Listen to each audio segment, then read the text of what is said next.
Queridos alumnos, ¿cómo están? Queridas alumnas, gusto en saludarles. Muy buena tarde para todos ustedes. Bienvenidos a una clase más de este apasionante mundo del mensaje profético. Bueno, vamos a tener ahora que adentrarnos ya a ir conociendo un poco más acerca de este tema. Lo que vamos a ver es que la profecía evidentemente tiene que ser direccionada o tiene que ser guiada por una persona que se llama profeta. Y es importante entonces que nosotros podamos abordar la figura del profeta desde distintas perspectivas. Y lo primero que vamos a hacer en esta unidad temática es analizar la relación que existe entre la adivinación. En el mundo antiguo vamos a entender qué era la adivinación y la profecía para poder entender la diferencia entre estos dos temas. La adivinación la vamos a considerar que en la antigüedad era el ámbito en donde se descubría el enigma, el misterio, donde se analizaban las cosas presentes, pero se tenía mucha interés y preocupación por el futuro. Y entonces vamos a ver que la profecía entra en el escenario, pero habrá una clara distinción al respecto.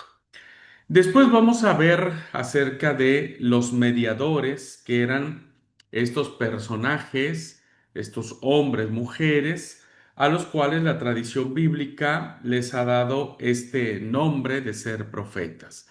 A ellos, a estos personajes, se les dará la oportunidad de conocer lo oculto del misterio de Dios y serán llamados a transmitir el mensaje de Dios.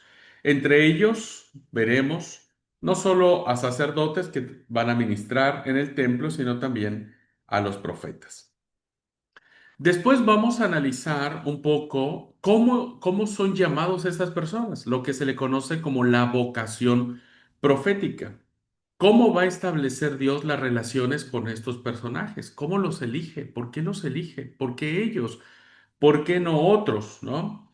Y entonces vamos a ver cómo fueron llamados algunos profetas los más importantes, los más mencionados, voy a decir así, como la vocación de Isaías, la vocación profética de Jeremías o la vocación profética de Ezequiel, que son llamados muy eh, portentosos, que son llamados envueltos de muchos símbolos. Entonces será muy importante saber cómo Dios va a elegir al profeta. ¿Por qué lo elige, no? ¿Cómo sabe ese hombre, verdad? O esa mujer que ha sido llamada por Dios. Luego, en otra unidad temática vamos a analizar la forma en que Dios se va a comunicar con ellos, ¿verdad?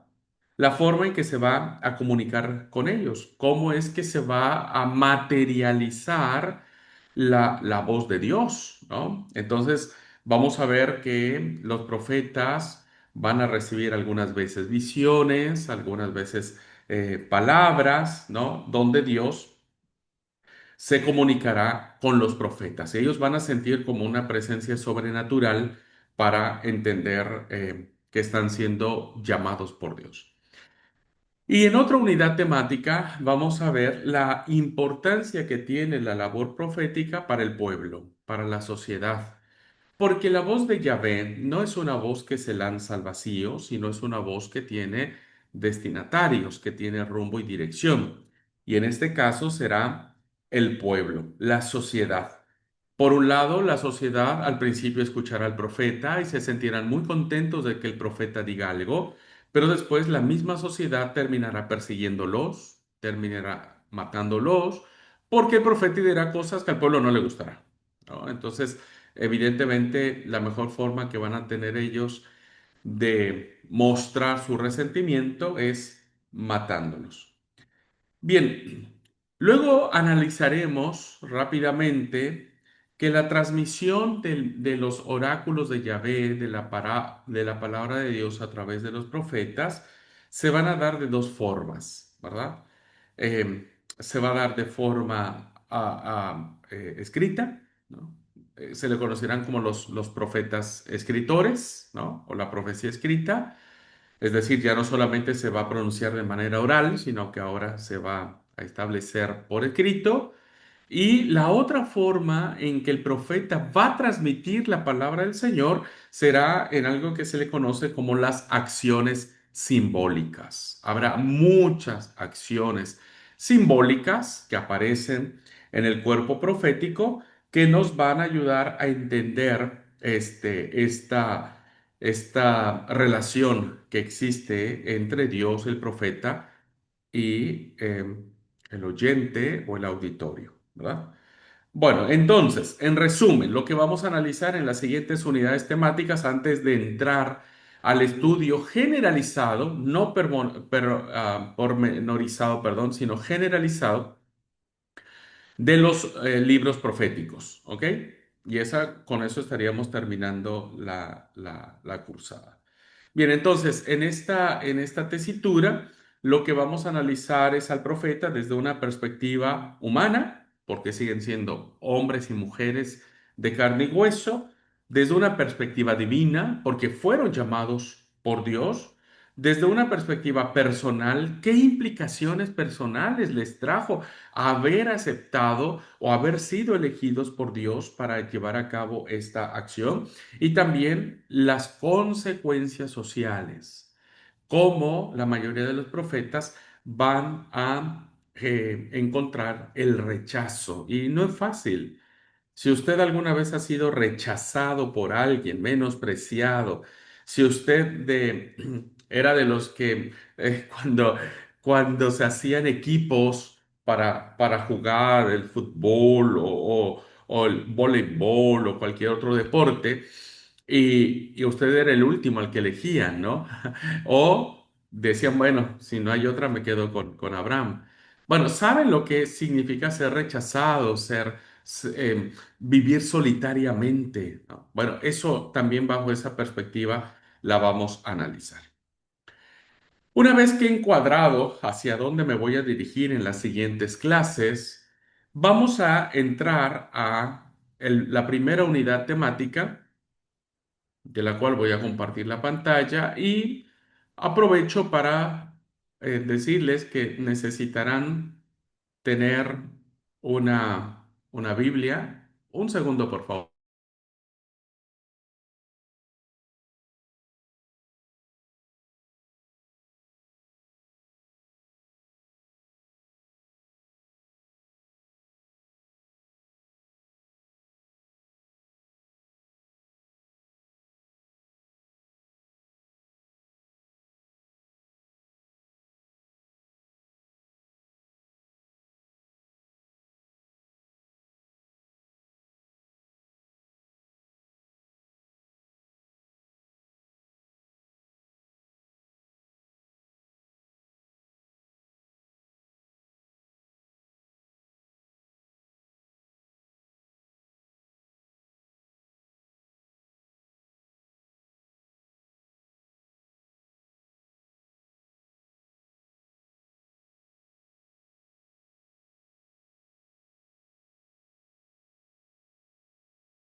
Bueno, perdón, el inconveniente.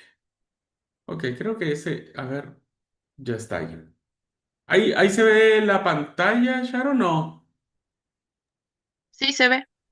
¿Se ve? Ah, mira, pues, bueno, está en pausa.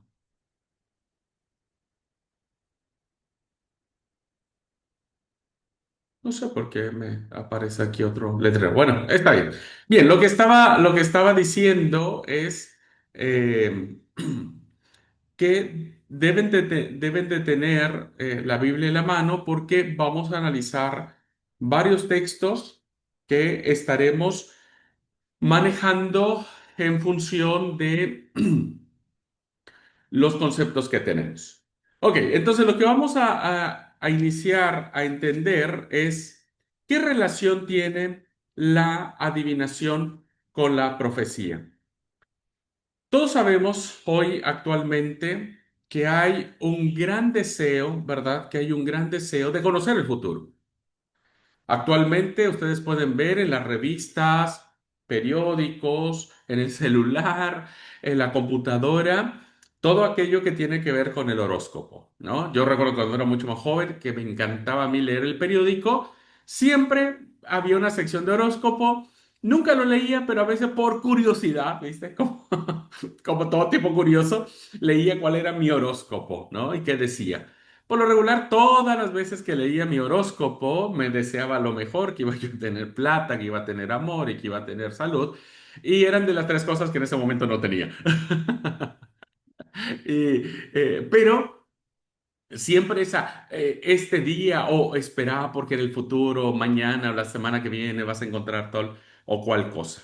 Entonces, hoy en día, hermanos, estamos volviendo a estas ideas astrológicas en donde a través de las 12 constelaciones y en los cuatro apartados que parece ser que está encerrado nuestra suerte, ¿no? Como es el amor, el trabajo, la salud y el dinero, que son cosas que queremos saber si vamos a tener en el futuro, pues evidentemente es una forma que se tiene para atrapar a las personas. Aunque la mayoría no lo creen, pero déjeme decirle que ya está creciendo nuevamente este auge de estar creyendo algo del futuro. Bueno, muchos lo seguimos leyendo, muchos cristianos lo siguen leyendo. Yo actualmente no leo más mi horóscopo ni nada por el estilo, pero evidentemente el futuro es una de las situaciones que más apasionan y que más preocupan a todas las personas. Yo cuando era más joven siempre quería saber cuándo iba yo a morir, ¿no? O cuándo me iba a casar, que eran cosas como que me preocupaban. Y el futuro, entonces, muchas veces se convierte de manera inquietante. Y uno termina preguntándose, ¿qué estará deparando la vida para mí? ¿No? ¿Qué estará deparando la vida para mí? ¿Quién conoce nuestro destino? Así que cuando nos planteamos esta situación, nos damos cuenta que hay una inercia muy fuerte para conocer el futuro. Bueno, este deseo o esta sensación de conocer el futuro no es nueva, ¿no?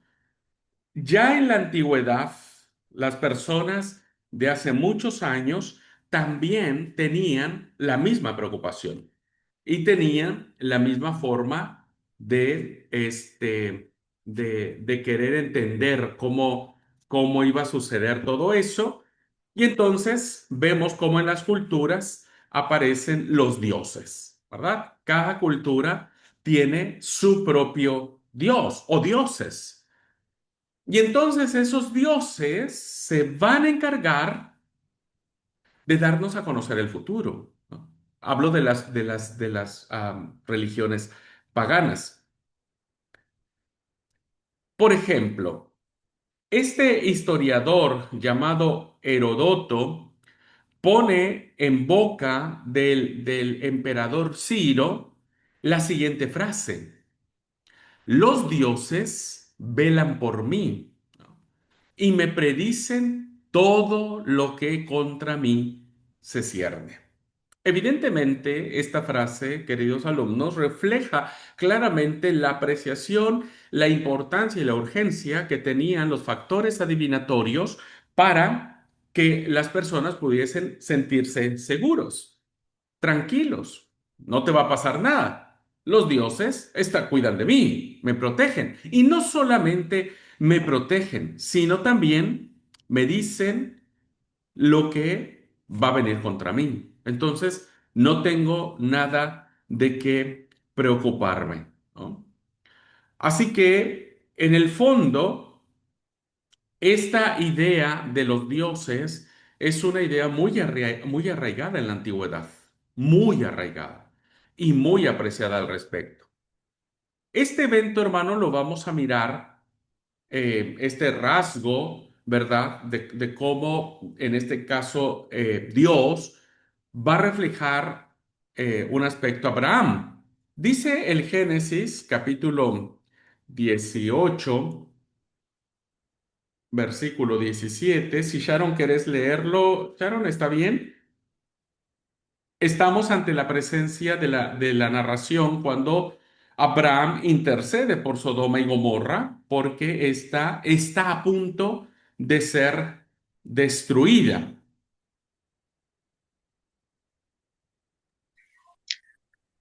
Ahí leo. Y el Señor dijo, ¿encubriré de Abraham lo que voy a hacer? Muy bien. Esta pregunta evidentemente refleja la idea de que en este caso Dios le va a transmitir a su siervo Abraham algo que va a pasar, ¿verdad? En este caso la destrucción de Sodoma y Gomorra. Esta idea de que los dioses o Dios, ¿verdad? Establecen las cosas que van a venir en el futuro, bueno, parece indicar que era, como dije, una idea muy arraigada en la antigüedad. Si querés ayudarme a leer este otro pasaje, querida Sharon, que es el profeta Amós, va a reflejar esta idea, ¿verdad? De entender que Dios es el que quiere comunicar algo. Dios va a decirle algo a su profeta. Y entonces dice el capítulo 3 versículo 7. Si quieres, Sharon, leerlo, está bien.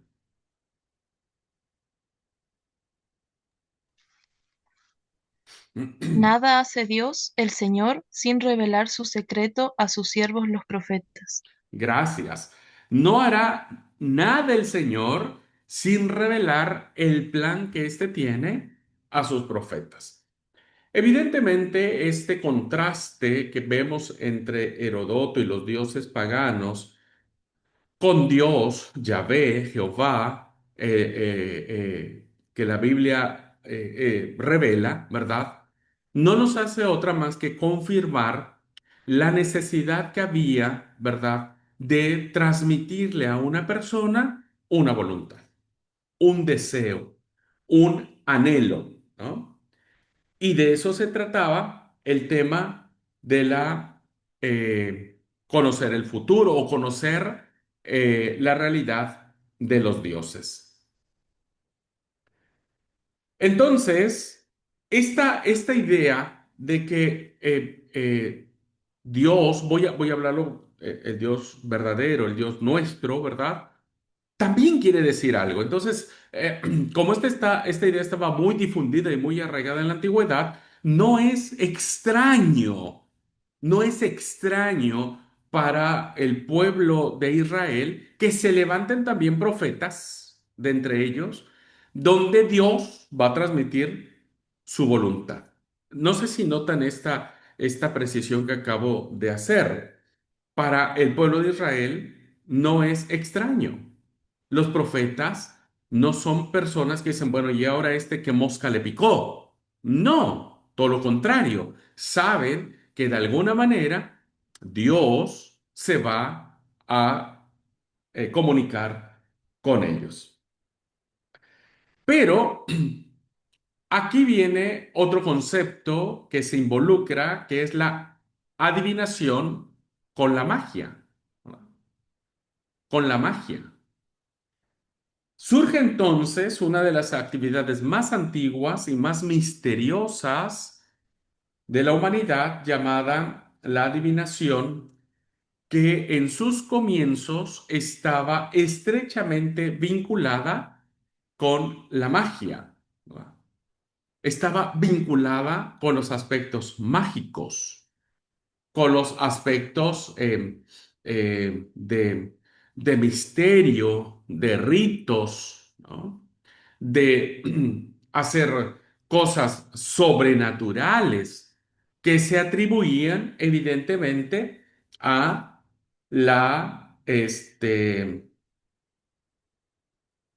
a la magia.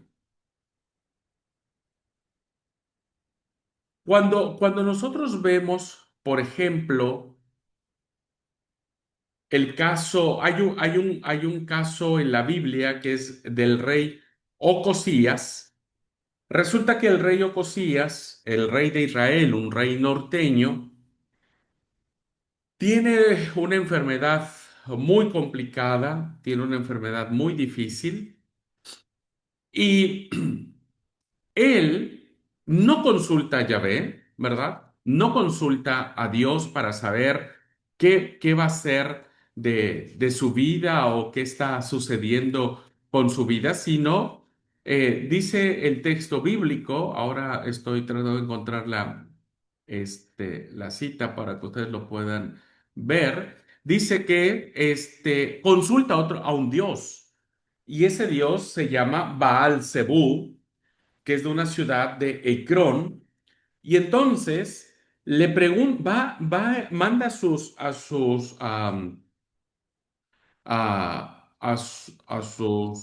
sirvientes y demás, y le pregunta, ¿qué tengo, no? ¿Qué tengo? Y es en el segundo libro de los Reyes, capítulo 1, dice, y Ocosías cayó por la ventana de una sala de la casa, segunda de Reyes, capítulo 1, estoy leyendo, cayó por la ventana de la sala de la casa que tenía en Samaria y estando enfermo, envió mensajeros y les dijo, id y consultad a Baal Zebú, dios de Cron, si he de sanar de esta mi enfermedad. Vean cómo en los reyes de Israel también se había metido esta idea de pensar que los dioses conocían el futuro, ¿no? Entonces, en este caso, el rey Ocosías le pide a un dios pagano que le revele si se va a sanar o no. Pero, algo interesantísimo que encontramos en esto, realmente el rey Ocosías no solo estaba interesado en que el dios Baal-Zebú le dijera el diagnóstico. En el fondo de su corazón late el deseo de que este dios cananita o este dios cananeo le devuelva la salud. Es decir, el rey Ocosías está confiando no solamente de que este dios le va a revelar qué va a suceder con él, sino que también confía que tiene el poder para sanarlo. Por eso, queridos hermanos, la adivinación y la magia siempre han ido de la mano y van a ser elementos muy importantes para tomar en cuenta en la antigüedad. Bien, lo que vamos a ver entonces, ya hemos hecho un pequeño análisis de que los dioses y la adivinación en la antigüedad era fundamental. Los dioses tenían que transmitir algo y cada pueblo tenía sus profetas. Israel sabía que Dios le tenía que comunicar algo y tenía sus profetas. Ahora, los pueblos antiguos, ¿verdad? Sus factores de adivinación estaban mezclados en estos ritos mágicos, que evidentemente muchos de estos ritos, cuando se cumplían los actos mágicos, pues los profetas le atribuían a sus divinidades el haber sanado o haber restaurado o haber hecho tal o cual cosa. Bien, si ya nos estamos acercando a este mundo, pues tenemos ahora que conocer de manera muy general cuáles eran estas formas de adivinación que se tenía. ¿Cómo es que los profetas, ya sea de los profetas bíblicos o los profetas antiguos, conocían esta idea de saber qué es lo que quería la divinidad? Para eso vamos a encontrar dos formas de adivinación. Dos formas. O sea, se usaba en la antigüedad dos formas. La primera se le llama adivinación inductiva. ¿Ok? Ustedes vamos a ver en el texto bíblico que nos reflejan los textos antiguos estas formas de adivinación, ¿no? O sea, están dentro de la tradición bíblica y vamos a irlos analizando. ¿Ok? Bien, veámonos entonces en lo que es la adivinación inductiva y después nos meteremos a la adivinación intuitiva, ¿verdad? Pero primero veamos la inductiva. La adivinación inductiva tenía muchas formas de manifestarse. La primera de ellas era a partir de observar la naturaleza, en la observación de la naturaleza.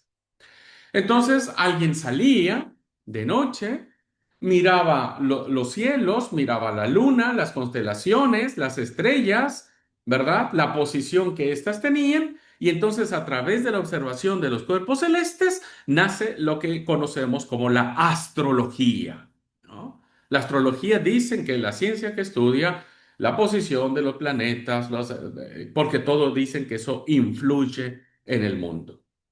Otra forma que se tenía antes para adivinar se le llaman la aeromancia. La aeromancia no es otra cosa más que los fenómenos atmosféricos, es decir, en la antigüedad podían definir qué quería decir una divinidad. Si, por ejemplo, alguien estaba sentado tomando mate, perdónenme la expresión, soleado, un sol hermoso, pero de momento se nublaba, ¿verdad? De momento venían nubes raras, nubes extrañas, que tomaban formas, posiciones, y a partir de esa observación, que se le llama aeromancia, ¿verdad? Los fenómenos atmosféricos es como conocían el futuro, algo va a pasar, hay un presagio, hay un mensaje a través del viento. Ahora el viento cambió de dirección, el viento está soplando más fuerte, más despacio. Todos estos fenómenos que había de cambio en la atmósfera, ¿verdad? Los profetas o perdón, los adivinos, no los profetas, perdón, los adivinos, conocían el futuro.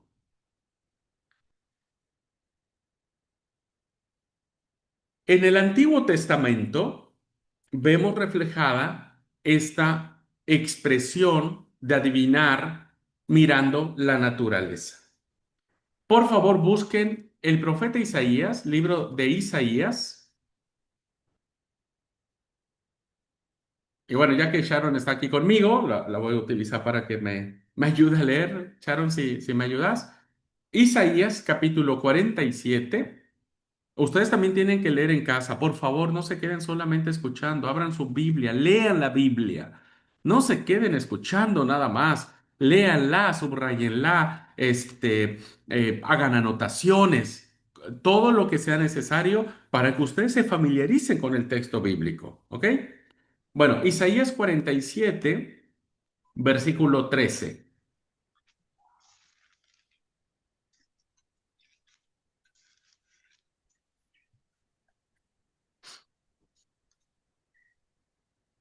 Te has fatigado con tus muchos consejos. Comparezcan ahora y defiéndante tus astrólogos, los contempladores de las estrellas, los que cuentan los meses para pronosticar lo que vendrá sobre ti. Gracias, Sharon. Vean cómo el profeta Isaías revela que la adivinación en Babilonia era muy fuerte, ¿verdad? Los babilonios usaban mucho lo que era la astrología para observar lo que pasaba en el cielo. Por eso dice, vengan los que observan las estrellas, los que cuentan los meses, los que mirando esas cosas pronostican tu futuro. Era muy arraigada esta forma de observación en la naturaleza por parte de los babilonios. Pero también hay una historia muy curiosa que el texto bíblico registra sobre los aspectos de la aeromancia. Recuerden que estamos viendo dos, astrología y aeromancia. La aeromancia tiene que ver con los cambios atmosféricos, lo que sucede en el ambiente. Y hay una historia muy curiosa que está en el segundo libro de Samuel. Por favor, busquen segundo libro de Samuel. En el capítulo 5, versículo 24. Nos cuenta este texto algo que no sabemos definir muy bien cómo es, cómo era, pero que está como una señal de Dios, ¿verdad? Que tiene que ver con el murmullo del viento en la copa de los árboles. Segunda de Samuel, capítulo 5 versículo 24. Por favor. Bien. Cuando oigas un estruendo de marcha por las copas de las balsameras, entonces te moverás, porque el Señor saldrá delante de ti para herir el campamento de los filisteos. Gracias. Esta curiosa tradición nos narra cuando David, ¿verdad?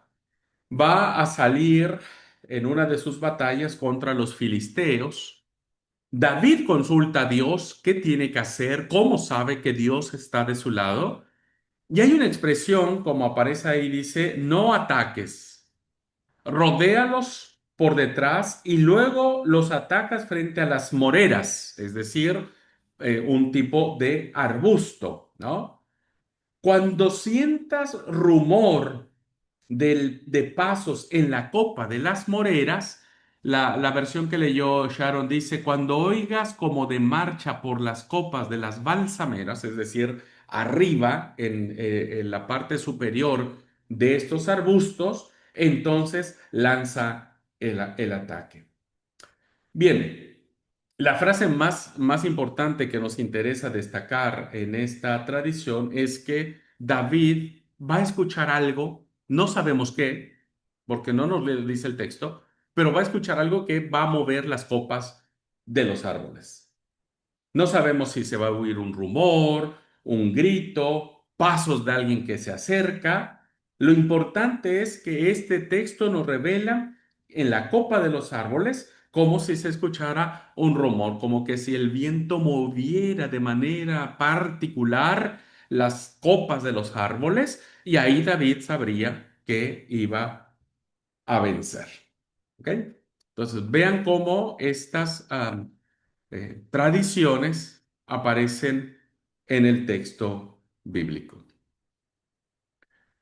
La segunda, perdón, aquí estaban, mire, perdóneme, yo tenía que haberle dado. Bueno, ahí están las dos, la astrología, que es la observación de los cuerpos celestes, y los fenómenos atmosféricos, como dije, que es la aeromancia. ¿Ok? Bien, una segunda forma de adivinación inductiva, cómo conocían antes el futuro, cómo llegaban a saber qué los dioses decían, es a través de la observación de los animales. ¿Ah? Muy bien. No sé si todos han visto la película de Troya. Bueno, hay una historia que dice que 9 años de guerra habían pasado, que se estaban peleando ahí los valientes en Troya. Y bastó un pequeño momento de desánimo en Agamenón para que todos eh, tuvieran miedo y se devolvieran en sus barcos y no conquistaran la ciudad de Troya ni recuperar a Helena, ¿no? Dice la historia de Homero. Bueno, el tema es que la decisión hubiese sido un error.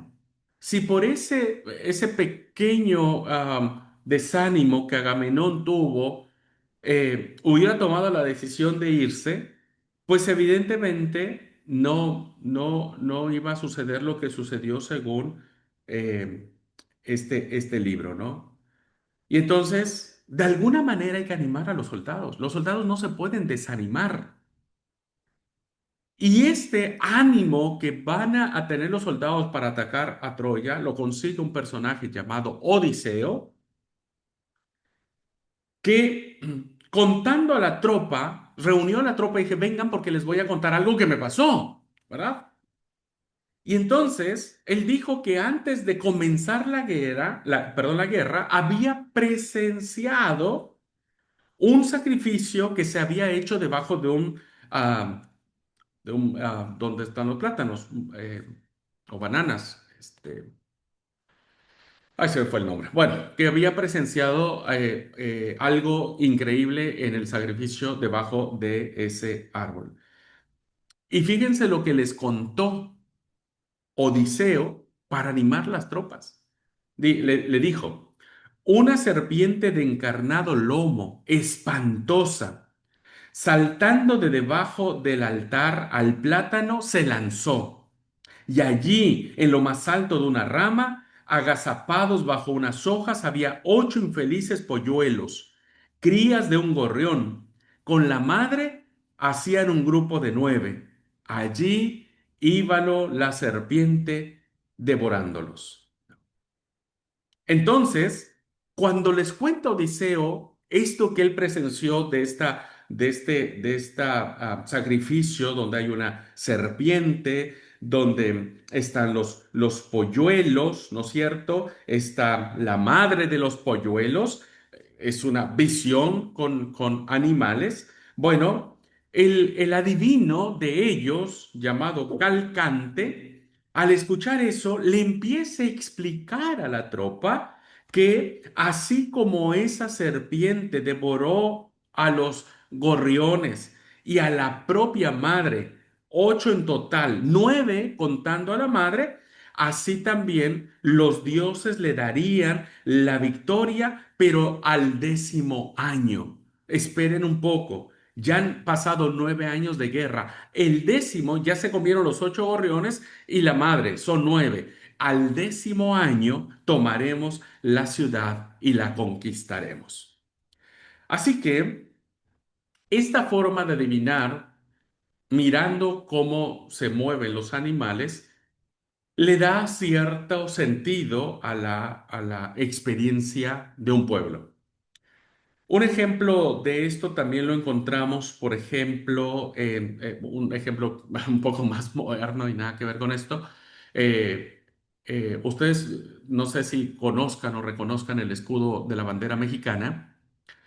Bueno, resulta que los aztecas buscando un lugar donde asentarse y levantar la gran Tenochtitlán o la ciudad del imperio azteca, van caminando, ¿no es cierto? Y en algún momento encuentran a una serpiente perdón, a una águila devorando una serpiente parados en un cactus.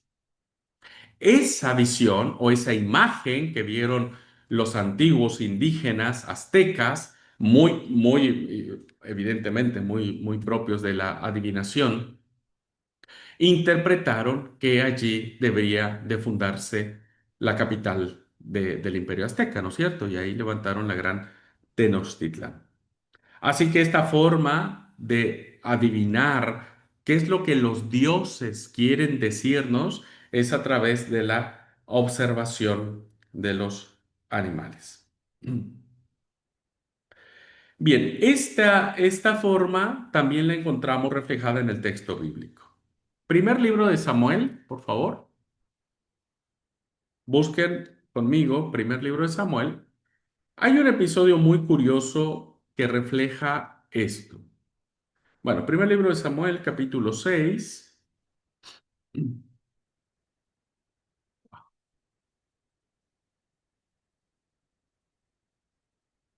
Bueno, esta es una historia que tiene que ver con el arca y que tiene que ver con los filisteos, ¿verdad? Resulta que los filisteos se habían apoderado de el arca de la alianza, el arca donde se creía y se entendía que estaba la presencia de Yahvé, pero no saben qué hacer con el arca, ¿verdad? No saben qué hacer con el arca. Y dice el capítulo 6 versículo 2. Entonces los filisteos, primero del libro de Samuel, capítulo 6 versículo 2 dice, entonces los filisteos, llamando a los sacerdotes y adivinos, la religión filistea pues también tenía sus propios adivinos, contacto con sus divinidades, preguntaron, ¿qué haremos del arca de Jehová? ¿Qué hacemos con ella? No sabemos qué hacer. Díganos ustedes, los dioses saben qué tienen que hacer. Díganos, hacednos saber de qué manera la haremos volver a enviar a su lugar. Y entonces, vean la respuesta que da esto. Ah, voy a saltarme todo, por favor, ustedes lean los demás versículos, pero me voy a saltar hasta el versículo 7. Primera Samuel, versículo 7. Entonces, ¿qué tienen que hacer? Dice los filisteos y los adivinos le dicen, bueno, tranqui. Dice el versículo 6, perdón, 7. Hagan pues ahora un carro nuevo, un carruaje, un carro nuevo, y luego tomen dos vacas que críen, o sea, que estén amamantando a sus becerros, a las cuales no les han puesto yugo, o sea, animales específicos, con características específicas. Y uncid las vacas, pónganle el yugo al carro, únanlas para que sean las que jalen el carro y haced volver sus becerros detrás de ellas a casa. Eh, dice el versículo 9. No, me salto otro versículo, el 9 dice, y observaréis si sube por el camino de su tierra a Betsemes, él nos ha hecho este mal tan grande. O sea, si las vacas van por una dirección, Dios fue el que le trajo tantos males a los filisteos, ¿no es cierto? Les envió tumores, ratas que destruyeran la tierra. Entonces los adivinos dicen, bueno, vamos a ver quién fue. Si las vacas se van para Betsames, entonces la divinidad nos ha hecho saber que Dios o Yahvé hizo este gran mal. Si no, sabremos que no es su mano la que nos ha herido, sino que esto ocurrió por accidente. Entonces, ¿cómo ellos iban a entender los filisteos de que si Dios los había castigado o no los había castigado Dios mirando cómo se comportaban las vacas? Esto era una forma muy común que se tenía para este tema. Ujú. Muy bien. Hay otro, por ejemplo, en la observación de los animales, no lo tengo aquí escrito, ¿verdad? Que se le llama la ornitomancia. Ornitomancia. Esta forma de adivinación tenía que ver específicamente con los pájaros, ¿no? Las aves. O sea que las aves son hermosísimas y cautivan la mirada. Entonces, ¿cómo hacían los adivinos? Pues veían si las aves volaban alto, volaban bajo, si en su vuelo aparecían por la derecha, aparecían por la izquierda, todo lo que tenía que ver con el canto, el graznido de las aves, bueno, ellos sabían si efectivamente la ave estaba pronosticando un presagio o estaba dando una respuesta de alguien que hubiera solicitado. ¿Ok? Muy bien, entonces hasta aquí vamos dos formas de adivinación inductiva. La observación de la naturaleza a través de la astrología o de la aeromancia, a través de la observación de cómo se comportan los animales, ¿no? Entre ellos lo que dijimos como ornitomancia, los pájaros. Hay una tercera forma de adivinación inductiva que es a partir de los sacrificios. Esta forma de adivinar el deseo de los dioses está muy ligada a la observación de los animales, pero ahora los llevaban al sacrificio, los mataban, ¿verdad?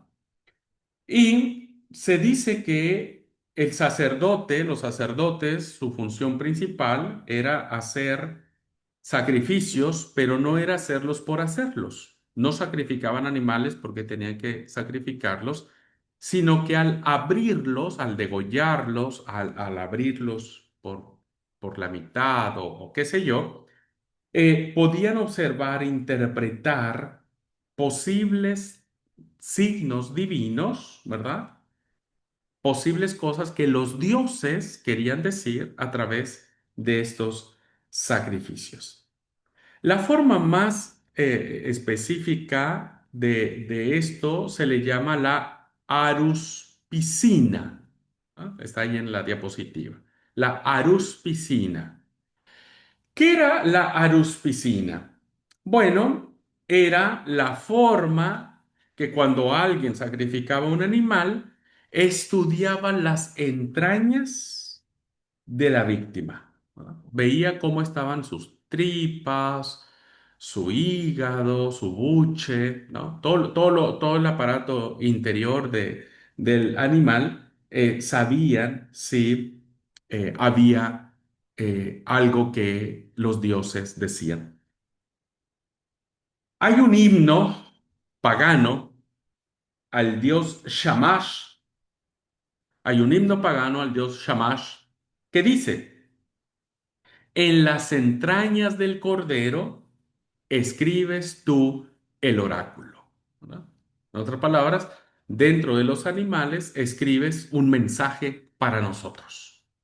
Entonces creía que dentro de los animales, en sus entrañas, había mensajes ocultos por parte de los dioses y que los adivinos evidentemente lo consideraban.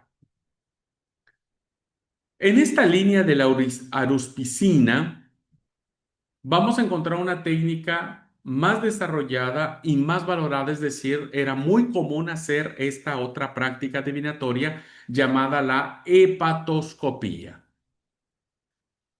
Fue la técnica predilecta, ¿no? Para conocer el futuro, que no era otra cosa más que la observación de el hígado de los animales.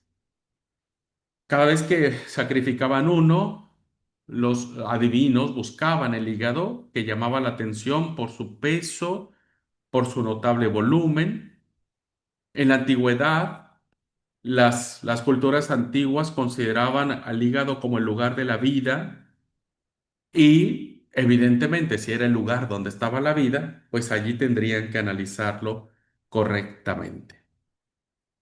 ¿Qué veían allí, amigos? Pues no sabemos tampoco, no sabemos. No hay un manual que nos diga específicamente buscaban esto. Este, lo que veían era, analizaban los adivinos el tamaño, si había alguna anomalía, si era más chico, más grande, si tenía algún tumor, si tenía alguna malformación. Entonces, todos estos formas que podría haber tenido el hígado eran interpretados y se relacionaban con la vida diaria. Entonces, muchas veces decían, bueno, este tiene un tumor, significa que va a venir guerra. Este está deforme, entonces va a venir una calamidad o una desgracia. La verdad es que no sabemos básicamente eh, este, cómo era. Lo único que sabemos es que en la antigüedad los sacerdotes pronunciaban una oración que decía, mis oráculos por el hígado son confusos. Es decir, el mensaje que yo estoy tratando de ver en un hígado son confusos. El juicio es muy difícil, arduo de averiguar. La investigación del futuro está fuera de mi capacidad. Es decir, cuando el adivino, el sacerdote que practicaba el sacrificio, no le encontraba, le decía, el oráculo no me la está haciendo muy fácil, entonces no puedo precisar lo que sucederá en el futuro.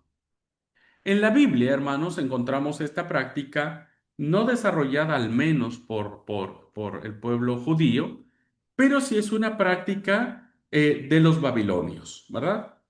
Vean por favor Ezequiel, libro del profeta Ezequiel, y vamos a ver que el profeta da testimonio de esta práctica babilónica. Capítulo 21, versículo 26. A ver, un segundo.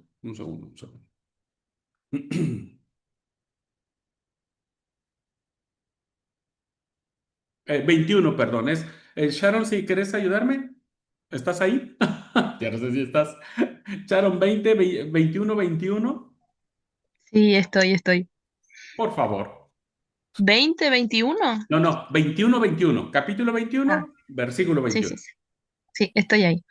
El rey de Babilonia se detendrá en una encrucijada, al principio de dos caminos, para tomar adivinación. Sacudirá las saetas, consultará a sus ídolos, mirará el hígado. Bien, vean entonces cómo, entre otras cosas de prácticas adivinatorias, dice, va a mirar el hígado. Entonces era muy común entre los babilonios como práctica adivinatoria el hígado. ¿Ok? Bueno, hay otra forma relacionada al sacrificio de los animales, que no la puse aquí, que se le llama la capnomancia, con C, C-A-P, capnomancia, que no era otra cosa que cuando el animal era sacrificado y llevado al altar y le prendían fuego, bueno, la forma que tomaba el humo, si era denso, si era compacto, si era grande, si era pequeño, si el humo llegaba hasta el cielo, etcétera. Insisto, no sabemos cuáles eran las reglas que tenía cada divino sacerdote para conocer las predicciones que tenían. Lo único que sabemos es que analizaban la forma que despedía el sacrificio de tal o cual animal. ¿Ok? Entonces, la tercera forma de adivinar de manera inductiva la encontramos a través del sacrificio de los animales con estudiar las entrañas de la víctima, estudiar especialmente el hígado y ver de qué forma tomaba el humo cuando sacrificaban a los animales. ¿Ok? Bien, hasta aquí vamos bien, Sharon. Bueno, te pregunto a vos que estás en clase presencial. No sé si voy siendo claro. Sí, sí, se Ok. entiende bien todo. Muy bien, entonces estamos viendo cuáles son las prácticas de adivinación, porque vamos a separar estas prácticas, que el profeta no va a hacer, ¿verdad? El profeta de Dios no va a ver los astros, no va a ver el viento, no va a sacrificar ningún animal para buscar la voluntad de Dios. Pero es importante que sepamos que en el contexto histórico, todo este fenómeno era muy arraigado, profundamente arraigado. Bien, continuamos. Cuarta forma de adivinación inductiva. La primera, observación de naturaleza, animales, sacrificio de ellos. Y la cuarta es a partir de la observación de algunos líquidos. Eso todavía hasta la fecha existe. Ujú. Bueno, la astrología existe, la aeromancia existe, bueno, ahora el tema del hígado, no sé si algunas religiones paganas actuales o tribus indígenas hagan eso, desconozco, pero lo demás sí. Esta de los líquidos, sí, sí sabemos que existe. En todos los pueblos, en todas las culturas, el agua siempre se ha considerado como vital, ¿verdad? El agua es vida. Entonces, el agua para una cultura que va a descansar en querer adivinar el futuro, pues evidentemente el agua será un canal de conocimiento muy importante. Ahora, no sabemos tampoco cómo era, ¿no? Muchas veces era simple, se hacía una simple observación al tirar una piedra al agua, ¿no? Al agua, al estanque. Entonces, muchas veces veían las ondas que producía esa piedra y a partir de ahí deducían. Eh, y a partir, bueno, después de eso vinieron muchas otras formas. Una de ellas se le llama la hidromancia, ¿verdad? La hidromancia, que no es otra cosa más que conocer el futuro, adivinar el futuro con un solo líquido, usar un solo líquido, es decir, en un vaso de agua, ¿verdad? Tomaban un vaso de agua pequeño y entonces empezaban a echar piedrecitas al agua, o trozos de metal, o pedazos de madera, ¿no? Lo echaban. Y entonces observaban qué hacía el agua cuando caían esos objetos. ¿Qué hacía el agua? Eh, si formaban círculos, si hacía un ruido distinto, diferente, no sabemos. Pero el chiste era tener un vaso de agua y tirarle una par de piedrecitas, un cacho de metal, etcétera. Entonces, con eso adivinaban el futuro. ¿Dónde vemos reflejado esto en la Biblia? Pues con José. Fíjense, José practicaba estas artes adivinatorias, ¿no? ¿Se acuerdan cuando van los hermanos de José y José los reconoce y todo, ta, ta, ta? ¿Qué es lo que sucede? Que cuando vuelven los hermanos, José manda de manera deliberada a su siervo a que esconda su copa de adivinación en el costal de Benjamín, ¿no es cierto? Entonces, cuando los alcanza la comitiva real y dicen, ¿por qué ustedes robaron la copa que mi señor utiliza para adivinar? Porque los egipcios se usaba mucho ese método de adivinación. No sabemos si José realmente lo practicaba o el medio en el que él se movió. No lo podemos juzgar porque él se movió en un medio totalmente pagano. Entonces era probable que sus adivinos o sus sacerdotes hicieran estas prácticas de conocer la voluntad de los dioses a través de la copa, ¿verdad? Y del agua. A eso se le llama, como dije, hidromancia. Bien, quinta forma de adivinación inductiva. Era a través de diversos instrumentos. Se usaban varias cosas para adivinar, ¿no? Bien, la primera de ellas, que podrían haber sido copas, flechas, bastones, dados, varitas, etcétera, etcétera, etcétera. Ya hablaremos, por ejemplo, más adelante, lo que tenía que ver con el Urim y el Tumim, por ejemplo. Ya voy a hablar sobre el Urim y el Tumim. Bien, vamos a ver la primera. La primera era a través de la copa. Ya dijimos, es una técnica muy probable que haya sido a través de la hidromancia y les he explicado la historia de José. Entonces es muy probable que en esa parte se acostumbrara a adivinar a través de una copa de plata. Encontré el versículo de la Sí, copa de José. sí, sí, Génesis 44:5, ¿puede ser? Sí. ¿Por qué habéis robado la copa en que bebe mi señor y por la que suele adivinar? Es malo lo que hicisteis. Muy bien, entonces vean cómo, y era muy valiosa, ¿no? Porque esa copa fue lo suficientemente fuerte el objeto para detener a un hermano de José. Entonces era muy valioso, era muy arraigado el concepto de la adivinación por medio de la copa. Gracias, Sharon.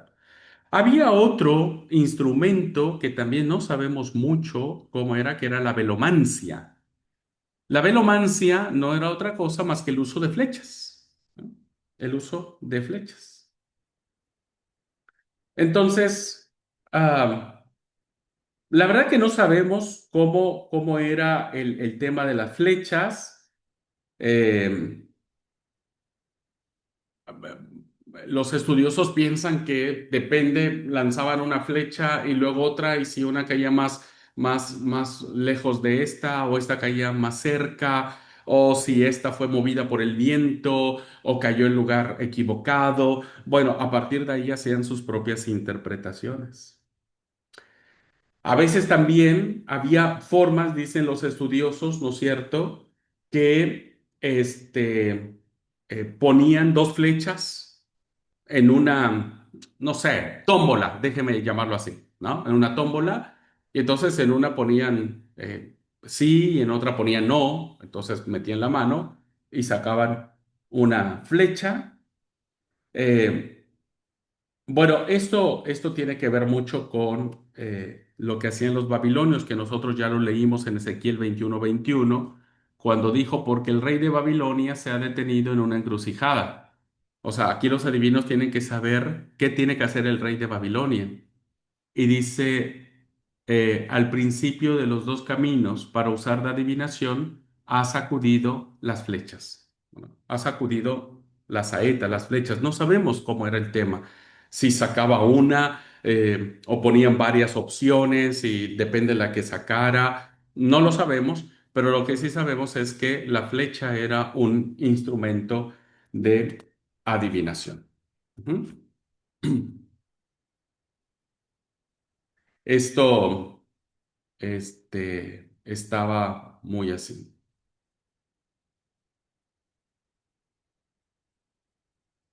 Hay una historia en Israel que parece ser que usaba esta forma de saber la voluntad de Dios, ¿no es cierto? Y era en el segundo libro de Reyes, por favor, vamos a ir al segundo libro de Reyes. Hay una historia interesante en este pasaje. Segundo libro de Reyes, capítulo 13,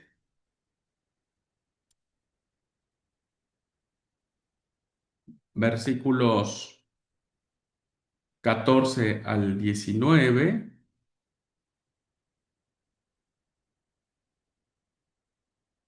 que es una historia, ¿no es cierto?, Eh, que nos cuenta cuando Eliseo le ordena al rey Joás que dispare una flecha hacia el oriente.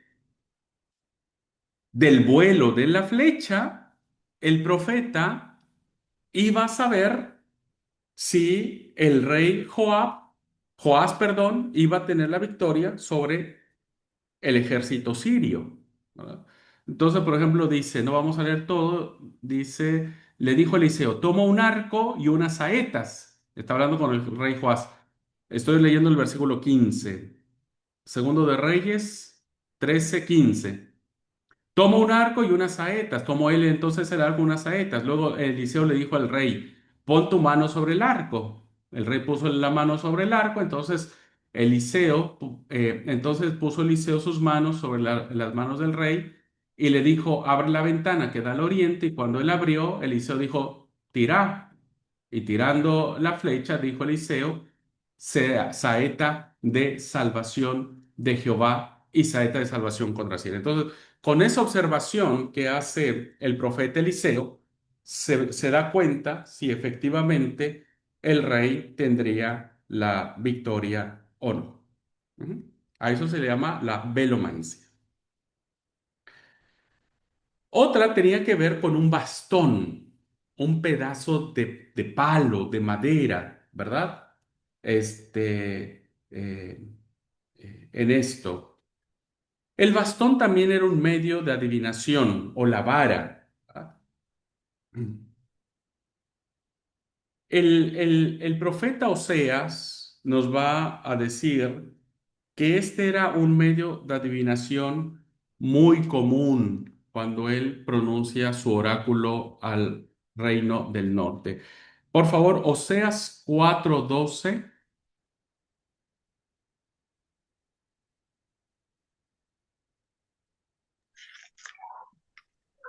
Mi pueblo pregunta a su madero, y su palo le responde, porque espíritu de fornicación lo engaña. Fornicaron y dejaron a Dios. Gracias. Vean cómo el profeta denuncia que Israel tiene como práctica de adivinación consultar al palo o a la leña, porque dice lo que leyó Sharon, mi pueblo a su ídolo de madera preguntan, ¿y el leño? le responde. Es decir, que el pueblo había dejado a Dios y entonces había seguido estas prácticas adivinatorias, ¿no? De consultar. ¿Cómo hacían consultar? Tampoco sabemos, ¿no? No sabemos si era por la forma del palo, su textura, su antigüedad, de dónde venía. No tenemos forma de saberlo, ¿no? Lo que sí sabemos, ¿no es cierto? Por un testimonio de Herodoto, dice que entre un pueblo llamado los escitas, los adivinos hacían sus temas de adivinación mediante varas de mimbre, varas, bastones, pedazos de madera de mimbre. Ejercieron el arte de la adivinación de la siguiente manera. ¿Cómo hacían ellos para adivinar el futuro con un palo? Bueno, llevaban consigo grandes atos o, sí, sí, grupo de varas y entonces las ponían en el suelo, las desataban. Hagan de cuenta que hoy como los palillos chinos, no sé cómo le llaman aquí, ¿no? Que la ponían ahí y los desataban. Entonces, después pronunciaban a fórmulas adivinatorias y cada uno veía para dónde jalaron las varas, ¿no? Dónde cayeron, su forma, su manera, etcétera, y demás. Este,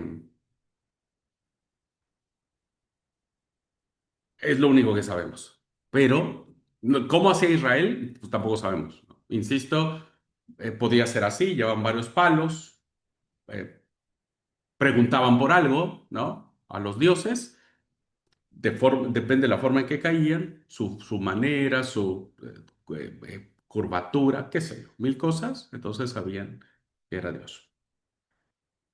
Bien, otra forma de consultar mediante instrumentos son los dados. A esta técnica de cleronomancia se le llama, pues, la suerte, ¿no? Echémoslo a la suerte, que pueden ser incluso un volado. Nosotros en México, no sé acá, creo que acá no se usa, en México sí, decimos, bueno, vamos a tomar un café, ¿quién paga? Y echémoslo a la suerte, ¿no? Que la suerte decida quién paga. Entonces sacamos una moneda. La echamos al aire, ¿verdad? La tapamos, solo águila. Entonces la suerte determina nuestro actuar. Entonces, si la suerte cae a mi favor, el otro tiene que pagar el café. Es una Eso especie, se ve ¿no? mucho en las películas. Claro, claro, en las películas. Hoy nosotros, por ejemplo, piedra, papel o tijera, ¿no? O sea, echémosla a la suerte. Bueno, tuviste la suerte de tener tijeras y yo papel. Entonces, nuestros actos, por muy pequeños que sean, están determinados por la suerte, ¿no es cierto? A eso se le llama este tema de echar a la técnica de la cleromancia de la suerte. Eh, bueno. Esto, como dije, es muy común para, incluso a nivel iglesia, ¿verdad? No debemos, no nos debemos espantar mucho de esto y debemos ser muy, pues muy conscientes de la situación. Miren, por ejemplo, si yo, ¿verdad? En la iglesia estamos en una reunión, en un concilio, por ejemplo, y hay que nombrar a una persona para un cargo específico, cualquiera que sea. Entonces, hay dos candidatos, pero resulta que los dos candidatos están empatados en los votos, ¿no? Están empatados en los votos. Entonces, ¿qué es lo que hacemos? Pues lo dejamos a la suerte, ¿no? Ponemos el papel en un papelito el nombre de un candidato, en otro papelito ponemos el nombre de otro candidato. Oramos a Dios para que sea Dios quien determine. ¿Cómo lo hace Dios? No lo sabemos. No lo sabemos. A veces a mí me da la impresión de que no estamos haciendo muy bien porque no sé si Dios ¿no? Y entonces cuando saca el papelito de un hombre, todos decimos, ah, es la voluntad de Dios. O sea, Dios quiso que tal hermano fuera este. Entonces vean cómo nosotros también de alguna manera, a través de ese método, estamos buscando la voz de Dios. Muy bien, pues hasta aquí entonces, hermanos, hemos visto las formas de adivinación inductiva que eran cómo se conocían los designios de los dioses. Bien, ahora pasemos a la adivinación intuitiva. Y de esta manera tenemos solamente tres formas. Hay tres maneras de adivinación intuitiva que se conocerán como la oniromancia, la necromancia y la cresmología. ¿Ok? Bien, vamos a ver la primera, que es la orinomancia. La orinomancia no es otra cosa más que la interpretación de los sueños, ¿verdad? Cuando alguien sueña, entonces interpreta. Hasta la fecha, hermanos, estamos en un grave problema con eso, ¿no? Todos le hemos querido dar significado a nuestros sueños, ¿no te ha pasado, no? Le das Sí, significado, sí. soñas algo y te quedas preocupado y le preguntas, "Ay, ¿qué significó mi sueño?" Sí, hoy en día puedes buscar en Google encima. Claro, claro, ¿viste? Soñé esto y te sale una sarta de cosas que de manera inconsciente dices, ah, sí es cierto, ¿no? Y entonces, Puede ser, sí. sí, ¿quién le dijo? Pero bueno, esa es una estrategia muy mala porque por eso mucha gente sigue creyendo en este tipo de cosas, ¿no? Por ejemplo, estamos teniendo un problema con el movimiento pentecostal. Oye, es que Dios me reveló en sueños, por ejemplo, pastores abusivos, ¿no? Que dicen que yo me tengo que acostar, tener relaciones sexuales con tu esposa para saber si es pura o no. Y existen esas cosas, ¿verdad? Y todo se lo atribuimos a los sueños, ¿no? No me voy a meter mucho en esto porque la verdad que estoy muy interesante y muy desafiante porque, bueno, qué sé yo. Hay personas que dicen, pero a mí se me cumplió lo que soñé. Este, en fin. Apenas vi uno ahí en Facebook, no sé, un conversatorio que estaban teniendo dos personas que decían qué significa que sueñes con una persona muy querida tuya que ya murió. Bueno, yo por morboso, ¿viste? Escuché la explicación y dije, bueno, a ver, estos tipos, ¿qué onda? ¿Qué, no? Pero yo soy con papá, por ejemplo. No, olvídate, che, todo, no, es que y la explicación era, si una persona que vos querés que murió se aparece en tus sueños, es que quiere hablar contigo. Fíjense lo que dijo, lo que dijeron estas personas que digo, Dios mío. Se les dio un permiso especial por parte de la divinidad para bajar a donde vos estás y vos puedas tener un contacto o tratar de comunicarte con esa persona especial. Es Con que el los diablo. sueños también son un campo muy ambiguo como para buscarle así un significado. Generalmente son una mezcla de nuestros pensamientos, nuestros anhelos, nuestros miedos. Dios puede usar los sueños, pero no quiere decir que vamos a interpretar todos los sueños que tenemos. El problema, ¿no es cierto?, es qué criterios podemos seguir nosotros para poder interpretar un sueño. Y la Biblia no nos da ningún criterio. La Biblia habla de sueños, sí, por supuesto.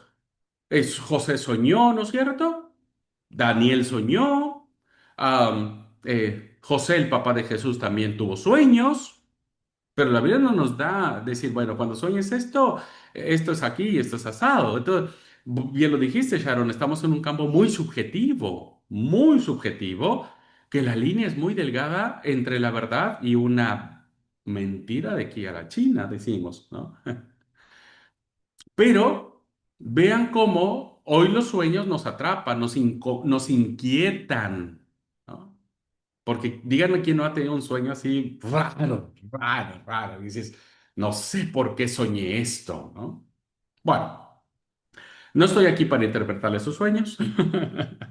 Sueñen lo que quieran y si no quieren soñar feo, no cenen mucho a la noche, así que no están recargados del estómago para que tengan pesadillas. La orinomancia, hay un dicho de la reina del coro en los persas de Esquilo, el poema de los persas de Esquilo, que dice, tú has sido el primero que ha dado valor al signo divino que encierra mi sueño. Esta frase nos hace entender que efectivamente desde tiempos muy antiguos se ha considerado que los sueños encierran un mensaje o un signo de los dioses, o un signo de los dioses.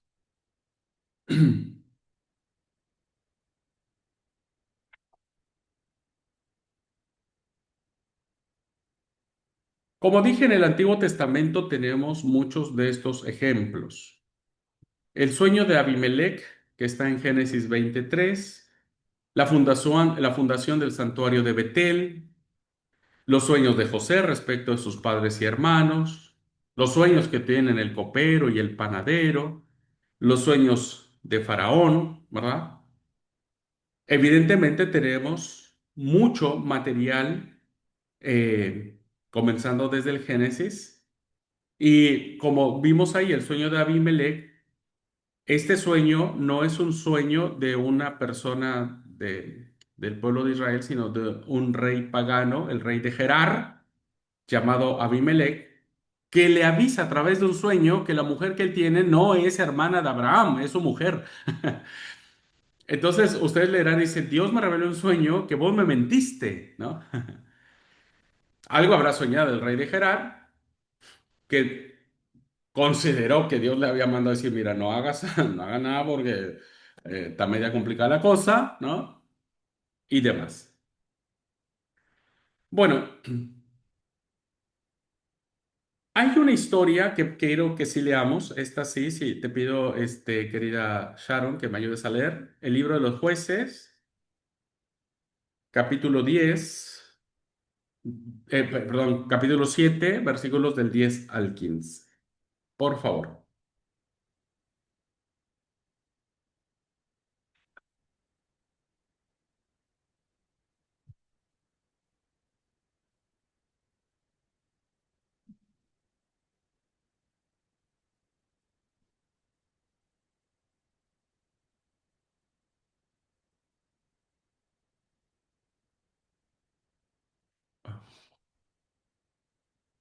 Ah, perdón, ya se fue Sharon. Y yo esperando acá que ella. Ok, voy a leer yo. A ver, libro de los jueces, por favor. Es probable que se le haya ido el internet. Eh, el libro de los jueces, capítulo 7, que tiene que ver con Gedeón. Y dice del 10 al 15.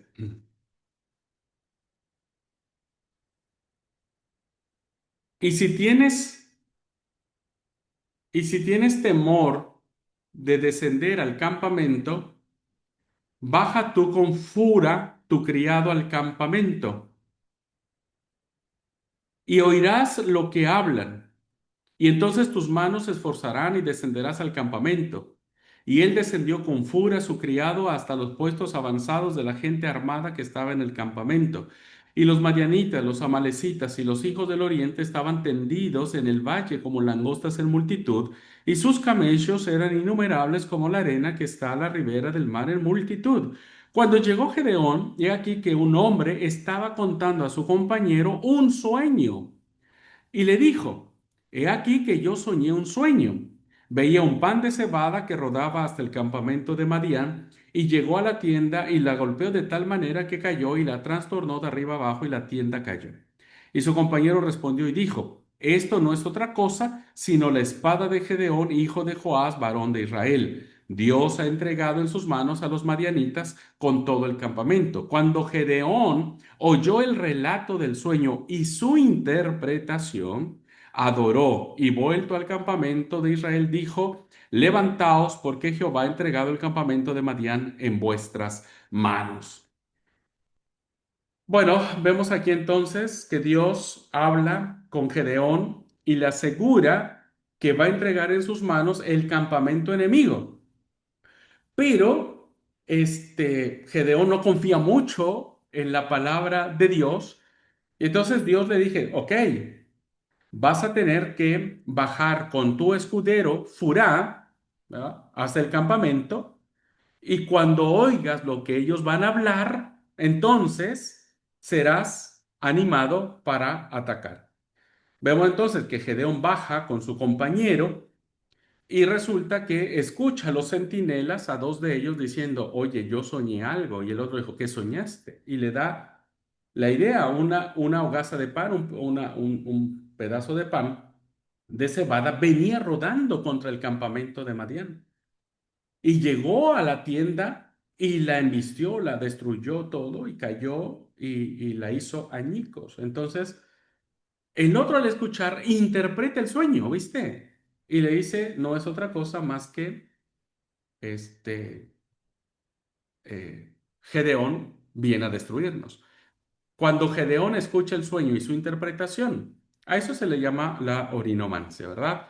En donde alguien sueña algo y otra persona se lo interpreta.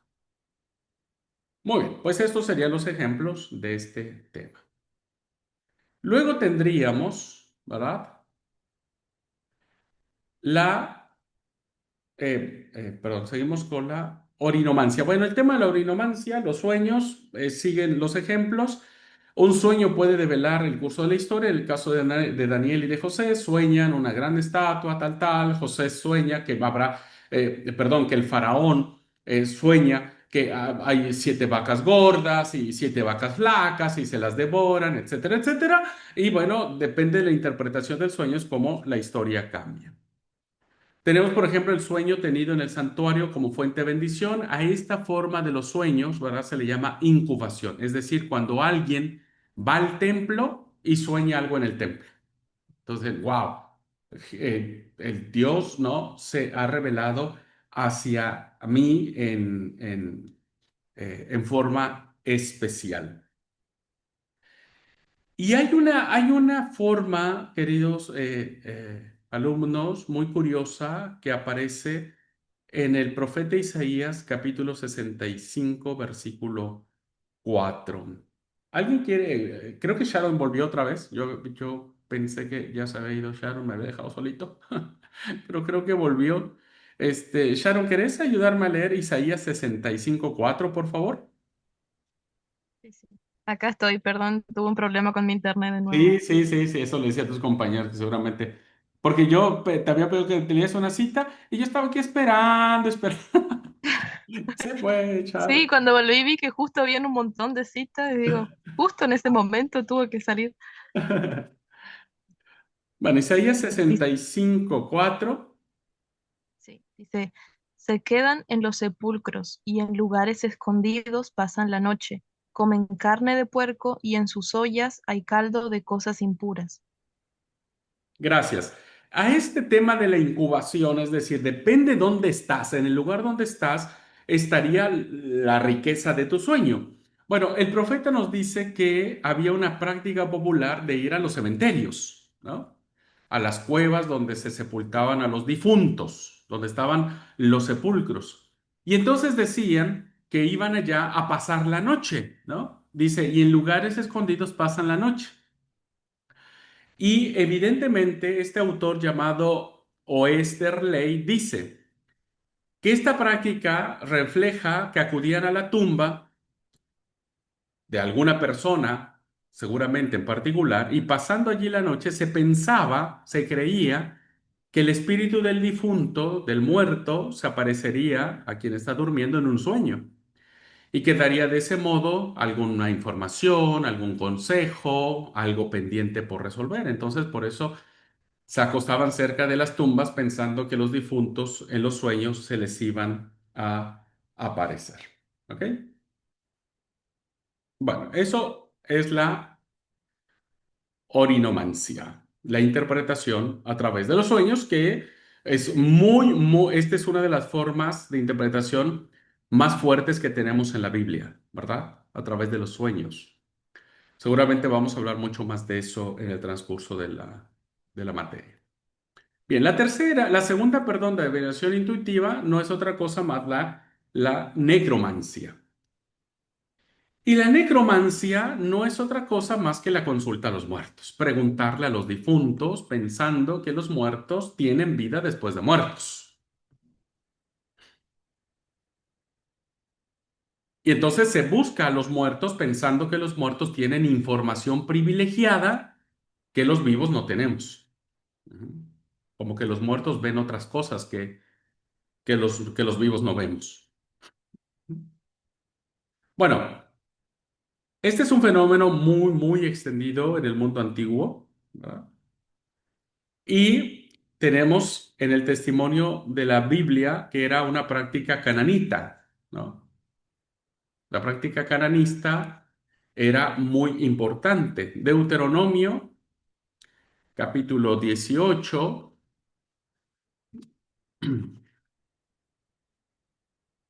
versículos del 9 al 11.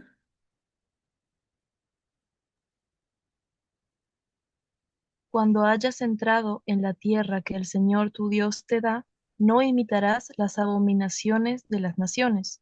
No haya en ti quien pase a su hijo o a su hija por el fuego, ni adivino, ni astrólogo, ni hechicero, ni mago, ni encantador, ni espiritista, ni quien consulte a los muertos.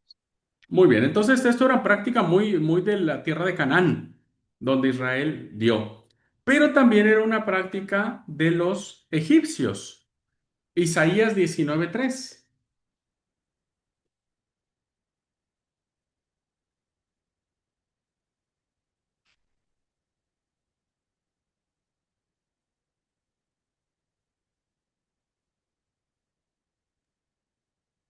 Los egipcios se desalentarán y yo destruiré su consejo. Consultarán a sus ídolos y a los espíritus de sus muertos, a los médiums y a los espiritistas. Muy bien, a los mediums, que eran básicamente los que traían los muertos, ¿no? De vuelta a la vida. Pero también era una práctica para los mismos israelitas. No vamos a leer todos los pasajes. Déjeme elegir Isaías 8:19. Dice, y si os dijeren, preguntad a los encantadores y a los adivinos, ¿qué susurran hablando? Responded, ¿no consultará el pueblo a su Dios? ¿Consultará a los muertos por los vivos? A veces los israelitas también estaban muy tentados a practicar esta forma de adivinación. Pero es una práctica que era muy, muy difundida en la antigüedad. Se halla también en las culturas babilónicas, los persas, los griegos, los romanos y otros pueblos. Hoy en día tenemos esto. Ustedes recordarán una famosa película llamada Ghost, La sombra del amor. Bueno, básicamente esa película que es romantiquísima, hermosa, lo que ustedes gusten y manden, pero es un reflejo de la necromancia, ¿no? Es decir, una persona que ya murió, que no deja este plano y que de alguna manera quiere contactarse con los vivos para revelar un plan. Pero esta es una película que refleja correctamente la necromancia. Así que en esta forma de adivinación se cree que los muertos no solo sobreviven después de muertos, sino que tiene poderes sobrenaturales de conocimiento. Gracias a Dios que nosotros no sabemos eso, porque el día que yo me muera, que yo ya no esté más, no me manden a traer ni me manden a preguntar nada por el estilo, déjenme en paz. Por favor, ya. Pregúntenme todo en vida. Cuando me muera, déjenme tranquilo nomás. Por eso digo, gracias a Dios que no conocemos nosotros este tema. Bien, hablando de esto, tenemos el caso típico de lo que es la necromancia cuando el rey Saúl consulta a la pitonisa o a la medium de Endor para que evoque el espíritu de Samuel. Este, bueno, no lo voy a explicar ahora porque más adelante voy a explicar el texto y podemos leerlo en algún momento y explicarles qué realmente pasó.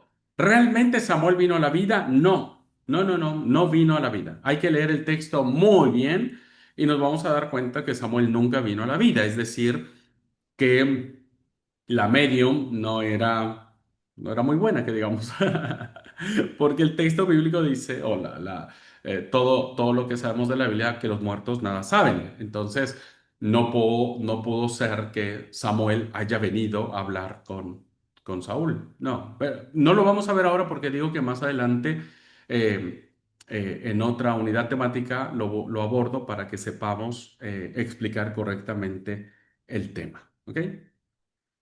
Bien, y entonces, pero esta historia nos cuenta que la figura del nigromante, que así se le llamaban a estas personas que hacían venir a los muertos, eran básicamente personas que tenían un ojo, ¿ah? Que era como un objeto que los estudiosos no saben cómo era ni qué forma tenía, pero era como un objeto que usaban los nigromantes para, supuestamente a través de ese objeto, traer a la vida a los difuntos. En el relato que vemos de Samuel, que ustedes lo podrán encontrar en el primer libro de Samuel, capítulo 28, el relato nos dice que Samuel nunca perdón, Saúl nunca ve a Samuel, nunca lo vio. Quien supuestamente lo ve es la nigromante, pero nunca Saúl. Y para eso, ¿verdad? Este aparece una figura o un instrumento llamado el terafim. El terafim no es otra cosa más que un dios, ¿verdad? Que eh, va a decir, un objeto, perdón, no un dios, un objeto va a decir el futuro de algo. Ezequiel 21:21 nos dice acerca de lo que es el terafim, porque ya es un pasaje que hemos leído constantemente, pero vimos acerca de que este pasaje nos habla de la hepatoscopía, porque veían el hígado, vimos también el tema de las flechas, la velomancia, pero hay ahora el terafín que dice, porque el rey de Babilonia se ha detenido en una encrucijada al principio de los dos caminos para usar la liberación. Ha sacudido las saetas y consultó a sus terafines. ¿Ah? Eran como pequeños idolitos, como objetos chiquititos, ¿viste? Esos objetos de la suerte que a veces te venden, que dicen, bueno, tenga usted este objeto y con eso traerá suerte para el amor y para la plata y para no sé qué tanta cosa. Bueno, esos eran los terafines, ¿ok? Y dice que Nabucodonosor lo consulta antes de atacar a Jerusalén. Bueno, aquí está el pasaje y en el libro de Zacarías encontramos que los terafines ayudaban a saber el tema de la lluvia. Dice Zacarías capítulo 10 versículos 1 y 2. La Reina Valera no lo dice como terafín, pero si ustedes consultan otras traducciones como la Biblia de Jerusalén, les puedo asegurar que ahí va a aparecer más la traducción más correcta, que son los terafines. Capítulo 10 del 1 al 2.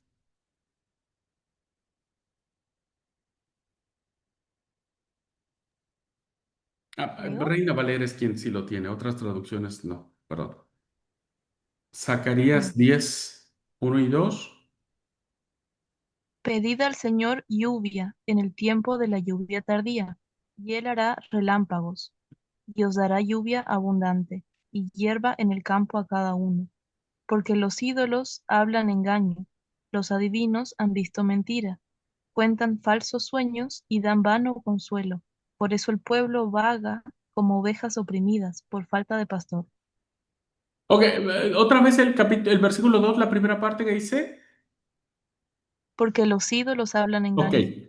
los ídolos, en el caso de la versión que está leyendo Sharon, dice los ídolos. En la versión que tengo del 1960 dice, porque los terafines han dado vanos oráculos. ¿No? Entonces vemos que se usaban para pedir cosas, ¿no es cierto? Si quieren lluvia, pídansela a Dios, pero el pueblo se le estaba pidiendo a los terafines. que era equiparado a pedírsela al dios Baal.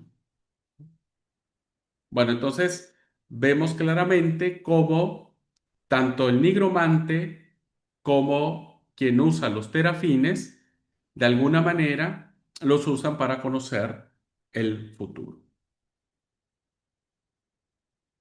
Y solamente como referencia, en el primer libro de Samuel, capítulo 15-23, aparece el uso de terafín y lo hace, dice, quien use los terafines está haciendo un pecado de adivinación, ¿verdad? No deberían consultar a ningún terafín. Y por eso dice en el 15-23, porque como pecado de adivinación es la rebelión, y como ídolos e idolatría la obstinación o los terafines, ¿verdad? Como pecado de adivinación es la rebelión, como los terafines y la idolatría. Entonces, están comparados en este nivel de adivinación, porque evidentemente todo aquello que se quiera consultar en nombre de Yahvé, que no sea a través de sus profetas, pues es falso. ¿Ok? Muy bien, vamos a dejar aquí la clase para después irnos a la última forma perdón. Eh, no, estoy repitiéndola. Eh, ¿Qué vendrá a ser la cresmología? ¿Ok? El tema de los oráculos, pero eso lo vamos a ver en la clase que viene. Bueno, quisiera preguntarle a Sharon si vamos bien, si nos regresamos. No, súper bien, se viene entendiendo todo. Muy bien. Eh, bueno, miren, si me permiten, me falta una diapositiva nada más, Sharon. Regálame solo un minutito porque solo lo voy a enunciar. No vamos a leer el tema porque tampoco da como para explicar todo. Así que, bueno, solamente para que ustedes tengan información. Miren, la cremología no es otra cosa más que la forma en que Dios va a transmitir su mensaje los dioses, perdón, van a transmitir su mensaje, que no es otra cosa más que conocer la voluntad de Dios a través de la palabra. ¿Cómo se usaba, cómo se sabía cuando se elegía un jefe o un monarca de una tribu? Entonces habría que consultar la palabra de Dios. Cuando se iba a la guerra, también. Cuando se trataba de salud y enfermedad, de igual manera. Y cuando había que colonizar o conquistar a otras formas, bueno, se buscaba en la escritura si había algún respaldo que nos ayudara a entender la palabra de Dios. ¿Ok? Así que no voy a abundar en esto, solamente para que sepan que también había otra fórmula, otra forma, pero como en las próximas unidades temáticas vamos a hablar acerca de la palabra escrita, seguramente vamos a retomar este tipo de temas. ¿Ok? Y entonces ahora sí, cerramos la unidad Bueno, temática de esta clase. como quiera. Yo igual tengo tiempo, así que si quieres playarse, no hay No, problema. Sharon, de hecho, en esta diapositiva solamente era la mención de cada uno de estos temas. Entonces, solo como a manera de conclusión, podemos decir claramente que la adivinación y la profecía debemos siempre distinguirlas de estas artes adivinatorias. Algunas Israel las va a adoptar, ¿no es cierto? Algunas no, pero los profetas no, ¿ok? Los profetas no, pero el pueblo sí, ¿verdad? El pueblo sí va a adoptar algunas prácticas para poder entender y comprender qué es lo que Dios quiere decir, ¿verdad? Bueno, entonces, esta era la clase, acercarnos a este tema de la adivinación, ¿no es cierto? Y después vamos a entrar en la clase del jueves a quiénes son estos personajes. Ya hablamos de adivinos por parte del mundo pagano, pero ahora tenemos que adentrarnos acerca de los personajes que la Biblia nos dice como personajes que han sido elegidos por Dios para conocer su voluntad. ¿Ok? Bueno, así que bueno, si vamos bien, nos vemos Dios mediante el próximo jueves para ver la siguiente unidad temática que se llaman los mediadores. ¿Quiénes eran estas personas? ¿Ok? Entonces ya nos empezamos a acercar de a poquito al profeta que se va a meter en un contexto con el que estamos batallando nosotros. Pero con el que estamos, con el que hemos explicado en la clase de ahora. ¿Ok? Bueno, pues entonces nos vemos el jueves. Gracias, Sharon. Dios te bendiga. Un gusto, muy buena clase.